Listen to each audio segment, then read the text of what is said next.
Bumalik nga tayo dito sa area ni Mama Dog. Nandito pa siya, hinihintay tayo. So ngayon kumakain na siya. Sobrang lambing nito.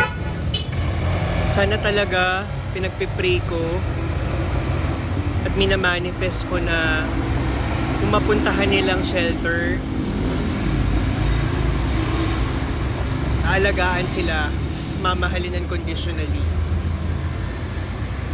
Ayan na, kumakain na siya. Ayan. Kumakain na si Mama Dog.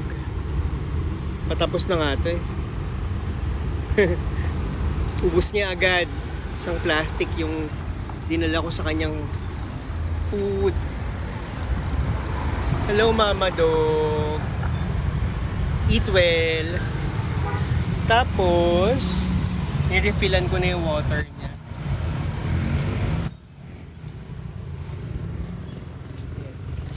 Sana po may mag-donate po ng bowls para sa niya, pagkain sa inumin. Kasi yung microwavable madaling madurog eh. Hello Mama Dog, eat well.